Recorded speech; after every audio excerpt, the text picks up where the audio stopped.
것 같습니다. 저희가 LNG 시스템이라고 하면 어떤 ES 시스템하고는 가장 큰 차이라고 보면 어떤 위협 레이더에서 신규 위협들이 수집이 됐을 때 결국에는 이런 수신 신호가 실제로 새로운 위협인지를 좀 식별하고 상세 분석을 통해서 여기 그 라이브러리들을 EA 장비나 ES 장비에 업데이트를 해주면 이런 ES 장비들은 위협을 경고하고 대비하는 이런 사이클로 돌아가게 되어 있습니다. 그와 관련해서 다음에 보시면 그럼 이제 이런 엘리트 장비 측면에서 봤을 때는 첫 번째 보시는 바와 같이 아무래도 EW 장비가 아니다 보니까 직접적으로 저희가 조우를 하기는 좀 어려운 환경이다 보니까 주로 사이드로브로 이제 데이터를 수신하게 됩니다. 그러면 아무래도 노이즈한 시그널인 환경이 가능성이 높고요. 그래서 현재 보면 이런 룰 베이스나 핸드크래프트 피처 기반으로 좀 분석이 되고 있고 또 가장 중요한 것은 어노멀리 디텍션, 즉 이상 신호에 대한 분석 부분이 이런 중요한 부분이라고 볼 수 있겠습니다. 그래서 이게 엘리트 신호 분석에 관련된 내용인데요. 그러면 최근에 어쨌든 LPI 레이더, 지금은 어댑티브나 커거니티브 레이더들도 많이 발전한 추세인데 LPI 레이더에 대해서 간략하게 좀 말씀을 좀 드리겠습니다. LPI 레이더라고 하면 보신 바와 같이 어떤 특정 기능을 한다라기보다는 어쨌든 저피탐을 위해서 예를 들어서 파워를 저전력으로 한다던가 빈폭을 넓힌다던가 아니면 광대역 폭으로 연다던가 아니면 주파수를 넓히게 한다던가 어떤 이런 측면으로 피탐 확률을 최소화시키는 어떤 이런 형태로 가는 것이 LPI 레이더입니다. 그래서 다음으로 보시면 이런 LPI 레이더에서 특히 인트라펄스 모듈레이션이 좀 중요한데요. 인트라펄스 모듈레이션 같은 경우에는 이런 펄스 비스를 넓게 가져간다든가 밴드위스를 넓게 가져간다든가 함을 통해서 이런 레이트 레졸루션이 높아지고 파워 에피션시가 좋아지고 웨이트는 낮아지고 이런 이제 장점들을 가지게 되는데요. 보시는 바와 같이 이게 이제 2D 이미지인데 앞으로 많이 나올 그림들입니다. 어떤 시간축의 파형과 2D 이미지, 3D 이미지들이 있는데 잘 아시는 LFM, 바커라든가 폴리페이지, 폴리타임 같은 이런 신호들이 좀 많이 있게 됩니다. 세부적으로 보면 요거는 그 타임 프리퀀시 어널리시스 도메인에서 볼 수 있는 좀 다양한 형태의 인트라펄스 모듈레이션 신호들인데요. 어쨌든 제가 이 화면을 보여드리는 이유는 어쨌든 간에 이런 2D 이미지를 통해서 AI 기반으로 뭔가 신호 분석을 한다, 신호 탐지를 한다 이런 느낌으로 좀 봐주시면 좋을 것 같습니다. 그래서 다음으로는 이 연구는 저희가 EW 분야에 국한해서 약 5,200여 개의 서지 정보를 가지고 한 5개 정도의 클러스터링을 한 연구 논문인데요. 보신 바와 같이 EW 배틀 스페이스라고 하든가 EW 컴포넌트, ES, EA, EW 디시전 메이킹 이런 5가지 정도의 클러스터가 있는데 이 화면에서 보시는 바와 같이 EA 분야하고 ES 분야는 겹치는 부분이 상당히 많이 있습니다. 예를 들어서 시그널 피처 익스트랙션이라든가 모듈레이션, 타임 프리퀀시 어널리시스 이런 것들이 많이 좀 중점이 되어 있죠. 결국 ES와 EA는 거의 한 몸이다. 그러니까 동일한 그 신호 분석이나 이런 기술들이 많이 활용이 된다. 이렇게 좀 보시면 될 것 같습니다. 다음으로는 그 이제 엘리트 신호에 대해서 어떤 분석을 하기 위해서 각종 전처리들을 좀 거치게 되는데요. 직관적으로 저희가 IQ라든가 주파수 축으로 변하는 FFT라든가 주파수와 시간축을 같이 보는 이제 TFA 방식들이 좀 있는데 각각의 장단점들은 명확합니다. 시간축으로 볼 수 있는 IQ 데이터 같은 경우는 주파수 정보는 전혀 알 수가 없고 반대로 주파수 축만 보게 되는 FFT는 시간축의 정보를 알 수가 없죠. 그런데 TFA 같은 경우는 시간 주파수 축을 다 볼 수 있게 되는 거고요. 그래서 이거에 대해서 기술적으로 조금만 더 설명을 좀 드리면 FFT는 너무나도 잘 아실 텐데 어쨌든 이러한 신호들이 있으면 주파수를 변경하면 이렇게 3개의 신호가 존재하는구나 이런 건 굉장히 직관적입니다. 그런데 이렇게 첩 신호와 같이 시간에 따라서 주파수가 변경되는 경우에는 이런 FFT만으로는 좀 한계가 있죠. 시간축에 대한 정보가 없으니까요. 그에 반면에 이제 TFA 어널리시스 도메인에 있는 것들은 여기 여러 가지 디스트리뷰션 분포들이 있는데 유니라비라든가 초유니언스라든가 이런 여러 가지 분포들이 있는데 보시면 타임축과 주파수축의 어떤 많은 정보들을 다 이제 볼 수 있다 이런 측면이 있습니다. 그래서 다음 장에 보시면 요거는 뭐 어떤 특정 신호를 지칭한다는 느낌보다는 TFA 어널리시스가 어떤 AI 측면에서 어떤 효과가 있을 것이다라는 측면에서 봐주시면 좋을 것 같은데, 예를 들면 이런 어떤 그 시간축에서의 어떤 신호가 있는데, 여기에 뭐 미그너빌 분포 같은 경우는 어떤 특징점들이 조금 보일락 말락 하는 정도고요. 스무디드 슈도 미그너빌 디스트리뷰션 같은 경우는 특징점들이 좀 보이게 됩니다.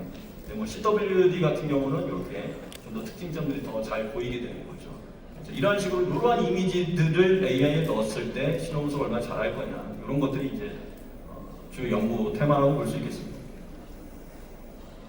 그래서 다음으로는 이런 TFA가 이제 좋은 거는 좀 알았는데 AI 측면에서 보시면은 TFA 어널리시스 중에서도 SFT, 그러니까 쇼타임 피리어드 트랜스폼하고 조금 전에 말씀드렸던 스무디드 슈도 미그너빌 디스트리뷰션 같은 경우는 이게 확실히 딱 봐도 AI에 넣었을 때 뭔가 분석이 잘 될 것 같지 않습니다. 이런 신호들을 잘 분석을 하는데, 프로세싱 타임으로만 보니까 쇼타임 피리어드 트랜스폼에 비해서 약 200배 정도가 됩니다.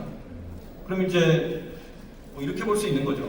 그러니까 무조건 그러면 FFT만 써야 되는 거냐, 아니면 IQ 단으로 봐야 되는 거냐, 혹은 시간이 많이 들더라도 SPWVD를 봐야 되는 거냐, 이런 측면이라기보다는, 그래서 뭐 전술급이나 SP만 빠르게 좀 봐야 된다고 할 때는 상대적으로 빠르게 동작할 수 있는 FFT를 쓰고, 웰린츠와 같이 아주 디테일하게 세부 조건까지 분석을 해야 될 때는 시간이 오래 걸리더라도 이런 복잡한 분포 SPWVD를 사용하는 게 좋겠다. 그러니까 시스템에 맞게 적절하게 이런 알고리즘을 써야 된다는 측면으로 말씀을 드리는 사항입니다.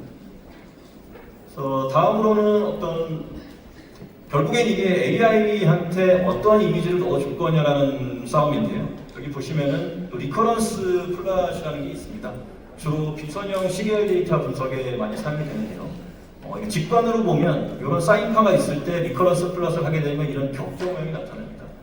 유사하게 어떠한 신호가 이런 2D 이미지상에 이게 이렇게 observation 타임인데 이런 십자가 모양이 보이시죠? 이 십자가 모양이 바로 신호가 존재하는 부분입니다. 존재하는 부분. 요거는 요 밑에 거는 이제 노이즈가 되는 거고요.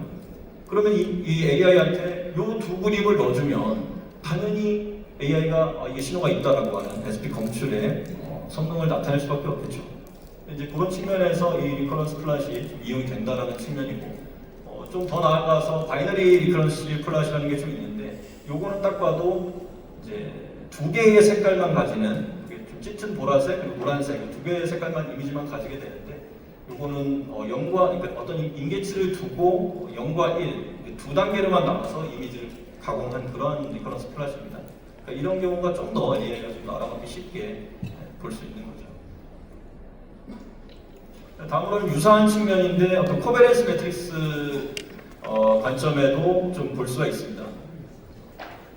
어쨌든 간에 신호가 상관성을 가진다는 건데, 잡음은 언콜레이티드 하다는 건 이제 수학적으로 많이 알려져 있고, 콜레이티드한 경우에는 이런 식으로 이렇게 상관도가 좀 나타나게 되고, 요거를 마찬가지로 2D 이미지로 나타냈을 때 이런 노이즈만 있을 때보다 이렇게 어떤 신호가 존재한다는 것이 표현되기 때문에 이 또한 AI에다가 넣으면은 검출이 잘 되겠다라는 측면의 어떤 피처라고 보시면 될 것 같습니다. 다음으로는 이 서베이를 하면서 EW 분야에 대해서 세계 각국의 어떤 연구 논문이라고 할까요? 이런 연구 자료들을 서베이를 한 건데요. 이건 제가 한 건 아니고요. 여기 이제 참고문헌에 한 내용이 있는데, 보시는 바와 같이 중국이 아주 매우 많은 연구들을 하고 있습니다. 그리고 우리나라는 당연히 이제 국가연 이제 중심이 되어 있으니까 국가연 많이 하시고 부산대도 좀 많이 나와 있는데요. 근데 좀 특이사항으로는 중국 같은 경우는 여기에 기관이 하나도 없습니다. 다 대학교만 있어요. 대학교가 그냥 스스로의 자금 갖고 할 일은 없을 거잖아요. 그래서 정부 차원에서 아까 뭐 앞선에 군에서 발표하신 것도 뭐 보셔서 아시겠지만 중국도 이 전자기력 분야에 대해서 매우 많은 투자를 학계에다가 하고 있다. 요걸 이제 시사하는 거라고 보실 수 있고요. 다음으로는 특허 부분인데, 특허도 마찬가지로 뭐 미국이 당연히 압도적인데요. 거기에 뭐 중국도 많이 있고 우리나라도 꽤 많은 부분을 기여하고 있고, 이제 또 국가연도 많이 있습니다. 이제 업체로서는 저희가 좀 많이 좀 특허를 내고 있는 편으로 좀 나와 있네요. 저희가 조사한 건 아닙니다. 그래서 다음으로는 이제 디텍션 측면에서 조금 전에 여러 가지 어떤 피처들을 좀 보여드렸는데, 이 레이더 신호 같은 경우는 아주 직관으로 보면 펄스가 존재하다가 존재하지 않다가 하는 신호지 않습니까? 그러다 보니까 기본적으로 그 신호의 특성이 아주 스파스한 특성을 가지고 있습니다. 그런 스파스한 특성을 가지고 있다고 하는 것은 컴프레시브 센싱을 할 수 있다는 거고, 어떤 그러한 알고리즘들을 이렇게 넣어가지고 신호 탐지를 할 때 매우 좀 성능이 좋다라는 연구를 한 논문이라고 보시면 되겠습니다. 그래서 보시면 마이너스 20dB에서 매우 높은 확률로 신호를 검출하고 있다, 이렇게 보시면 되는데요. 근데 이제 논문을 많이 봐오신 분들은 아시겠지만 이거 마이너스 20dB가 절대적일 거냐, 사실 이런 측면은 아니고요. 어쨌든지 간에 이런 스파스한 특성을 이용해서 어떤 레이더 신호를 검출하는 이런 어떤 컨셉적인 측면에서 이런 방식을 동원을 하면 성능이 꽤 향상될 수 있겠구나, 이런 정도로 봐주시면 좋겠습니다. 다음으로는 이제 IQ 데이터를 입력하는 대신에 아까 전에 많이 보여드렸던 2D 이미지, 스펙트로그램도 그 중에 하나인데요. 쇼타임 프로젝트 트랜스폼을 기반으로 하는 이 2D 이미지를 가지고 입력을 한 다음에 이제 학습을 시키는 거죠. 근데 이 논문 같은 경우는 이렇게 USRP, 잘 아시는 분들은 많이 아실 텐데, SDR 장비에다가 실험을 실제로 해보면 한 14dB에서 한 95% 정도의 성능을 좀 보인다, 이렇게 연구 결과가 나와 있고요. 그리고 다음에는 여기는 좀 시사점이 좀 큰데, 일단은 그래서 앞을 좀 보겠습니다. 라디오의 ML 2018.01이라는 데이터셋인데, 이게 인터넷 사용에 공개되어 있는 아주 다양한 어떤 신호들의 IP 데이터입니다. 그냥 원시 IP 데이터. 이 원시 IP 데이터를 가지고 어떤 신호 분류에 이런 것들을 사용을 했다라는 겁니다. 그러니까 조금 전까지는 계속 이미지로 말씀드렸고, 이미지를 AI에 넣어서 학습을 하면 그 이미지의 어떤 특이점들이 있으니 그런 걸로 뭔가 검출이든 분류든 잘 해낼 것이다 라는 측면인데, 이제 최근의 연구 결과에서는 저희가 AI 모델 중에서도 트랜스포머나 이런 부분들이 많이 발전을 하다 보니까 IP 데이터를 직접적으로 넣어서 학습을 한다, 이런 논문들이 좀 많이 나오고 있습니다. 일례로 미국의 다파에서 진행하는 RFMLS라는 어떤 그 프로그램이 있습니다. 거기에서도 최근에는 그냥 IP 데이터를 그냥 입력을 해서 신호 분류라든가 탐지라든가 이런 데 많이 좀 사용을 하고 있습니다. 그러니까 이제 최근이나 향후 트렌드들이 이제 점점 어떤 특정한 가공을 하지 않고 IP 데이터를 그냥 바로 학습시켜서 어떤 신호 탐지나 분류에 이용을 하고 있다, 이런 트렌드를 좀 봐주시면 좋을 것 같습니다. 근데 이 다음 논문 같은 경우는 전통적인 CNN을 썼습니다. CNN이라고 하면 이제 이미지 기반이죠. 이미지 기반으로 썼는데, 요거는 조금 특이한 점은 어쨌든 피처를 멀티모달로다가 이렇게 여러 개를 넣어서 좀 더 분류 확률을 좀 높인 건데, 요 논문의 좀 특이점은 우리가 이쪽 비통신 분야에서도 보면 페이지 계열의 P1이나 P3 같은 경우는 분류하기가 좀 까다롭습니다. 마치 통신대학에서 팜 내부의 모델을 구분하는 게 좀 어렵다고 하는 것과 비슷한데요. 그런 측면에서 이런 어떤 좀 조금 독창적인, 독특한 어떤 피처를 가지고 CNN으로 학습했을 때 P1과 P3를 아주 구분을 잘 해내는 어떤 그런 논문으로서 좀 시사점이 좀 크다고 볼 수 있겠습니다. 그래서 저희도 실제로 해보면 P1이나 P3가 좀 어려움이 좀 많이 있어서 얼마 전에 종료된 과제에서도 추가적인 모델을 좀 더 넣는다던가 어떤 부가적인 어떤 신호 처리를 통해서 이걸 이제 잘 식별하는 그런 연구도 진행을 해왔었습니다. 다음으로는 서두에 말씀드렸듯이 엘리트에서 수집하는 신호라고 한다면 어쨌든 노이즈한 신호들이 많이 있기 때문에, 그럼 결국에는 노이즈를 리덕션하는 이런 테크닉들도 많이 중요하게 됩니다. 그래서 이제 노이즈를 리덕션을 하기 위해서는 결국에는 또 마찬가지로 이런 2D 이미지를 어떤 AI 모델에다 넣고 결국엔 개선된 이미지를 나오게끔 하는 건데요. 이 안에 이제 엔코더하고 디코더라는 부분이 있습니다. 그 안에 로스 펑션이 있는데, 그 로스 펑션을 DC라든가 PNSR이라든가 RMSE 이런 것들을 어떻게 선택하느냐에 따라서 이 노이즈 리덕션의 성능들이 아주 매우 좌우가 됩니다. 그런 측면에서 좀 봐주시면 좋을 것 같고요. 네, 그래서 다음으로는 테크놀로지 로드맵인데요. 어쨌든 인트라펄스 파라미터 에스티메이션은 조금 전에 소개드린 바와 같이 어떤 시그널 프로세싱, 피처 기반 이런 식으로 진행을 해오다가 이제 최근에는 그런 피처들을 인규화시켜서 어떤 머신러닝을 활용해서 에스티메이션을 하는 추세고, 향후에는 그렇다고 해서 시그널 프로세싱 베이스를 아예 접기보다는 하이브리드 형태로 해서 발전해 나가는 추세라고 볼 수 있겠습니다. 다음으로는 시그널 소팅이나 데이터 클래시피케이션, 아이덴티피케이션 분야에서도 결국에는 고전적인 신호 처리 방식 플러스 거기에 AI 기반의 어떤 학습라는 어떤 머신러닝 기반으로 발전을 해나가게 됩니다. 근데 여기서는 조금 특이사항이 좀 있는데 보시는 바와 같이 유몹이라는 단어가 있습니다. 이제 유몹이 일반적으로 레이더 쪽, 저희 전자전 쪽 신호 처리하는 데서 사용되는 용어는 아닌데요. 이 논문에서는 unintentional 몹이라고 그래가지고 우리가 일반적으로 쓰는 뭐 LFM이라든가 막 이런 것들이 아니라 어떤 송신기에서 나오는 어떤 RF 출력의 어떤 특성, 차이, 그리고 환경적인 요인 그런 것들로 의도하지 않은 어떤 몹이 걸린다는 표현으로서 이제 유몹을 쓴 거거든요. 근데 그랬을 때도 잘 잡아내야 된다라는 측면에서는 결국에는 뭐 단어상으로 많이 익숙하신 RF 핑거 프린팅이라든가 뭐 이런 측면으로도 좀 발전해 나간다라고 좀 보시면 될 것 같습니다.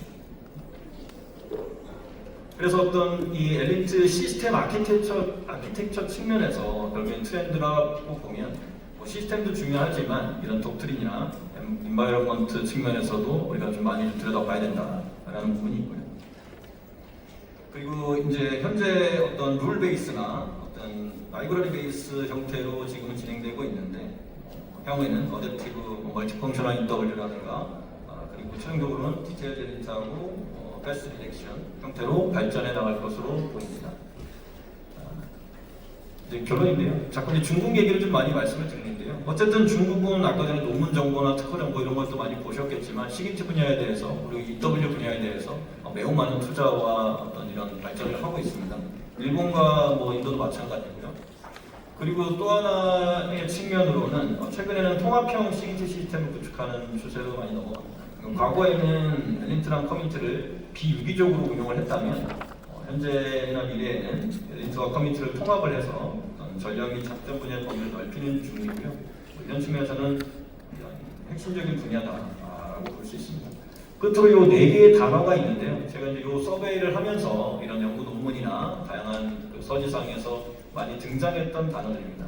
dense, contested, congested, constrained. 이게 뭐냐면 결국에는 우리 전자기 스펙트럼 환경이 덴스하고 아주 제한적이고 아주 경쟁적이고 혼잡한 이런 환경이 됐습니다. 결국에 이런 그 요소들을 없애가는 어떤 발전시켜 나가는 그런 방향으로 우리가 앞으로 이런 시스템들이 발전돼 나가야 되겠다라는 측면에서 이 키워드들을 좀 제시를 했고요. 발표는 이상으로 좀 마치겠습니다. 질문 있으십니까? 저희가 한 5분 정도 시간이 있습니다. 혹시 질문 있으신 분 손 들어주시면 마이크 전달해 보도록 하겠습니다. 좌장에게는 이제 갑자기 시련이 닥치는 거죠. 이 5분을 되짚어야 됩니다. 제가 먼저 질문 하나 드리도록 하겠습니다. 제가 사실 그 AI 전문가와 그 협업을 하려고 노력을 해봤었습니다. 근데 아까 보이신 것과 같이 이 2D 이미지 저희 생각에는 피처가 있다라고 생각이 들지만 AI 하는 입장에서는 피처가 너무나 저차원적이다 라고 얘기를 많이 하더라고요. 그래서 사실은 AI 모델을 굳이 쓸 필요 있느냐라는 얘기를 가장 많이 들었습니다.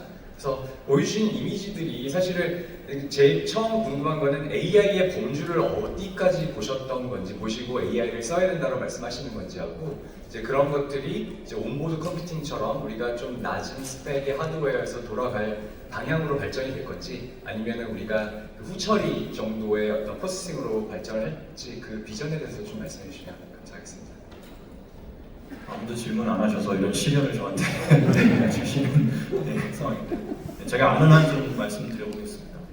일단 그 첫 번째로 이런 피처라는 게 결국에는 뭐 저도 비슷한 생각을 하고 있습니다. 이 피처 싸움인데 뭐 얼핏 보면 AI 측면에서는 뭐 매우 저차원적인 피처일 수도 있고요. 그래서 제가 이제 아까도 말씀드렸지만 이제 이런 피처 하지 말고 그냥 원시 데이터를 직접적으로 넣는 형태로 지금 발전해 나가고 있는 게 그 교수님의 어떤 궁금증과 맞닿아 있다라고 생각이 들거든요. 이런 피처 사실 뭐 사람이 봐도 구분할 수 있는 거잖아요, 사실. 맞습니다. 네. 그러니까 이제 이렇게 하지 말고 그냥 아이크 데이터를 통으로 넣어서 그냥 보고를 가지고 잘 분석할 수 있으면 좋겠다라는. 그래서 이제 발전들이 계속 그렇게 해나가고 있는 것 같고요. 특히 미국이 그렇게 하고 있다는 게 분명히 그 이유가 있을 겁니다.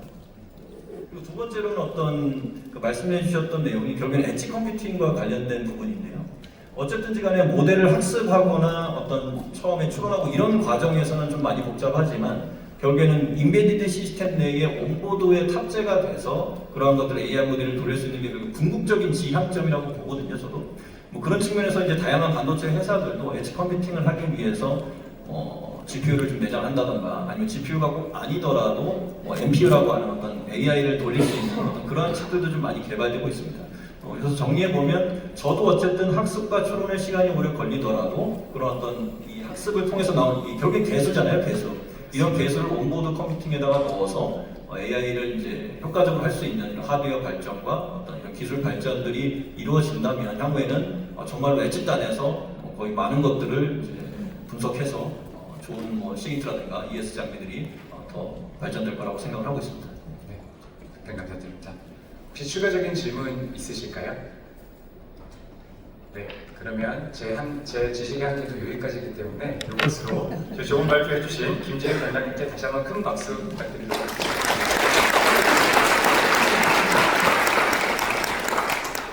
네, 그러면 다음 발표로 넘어가도록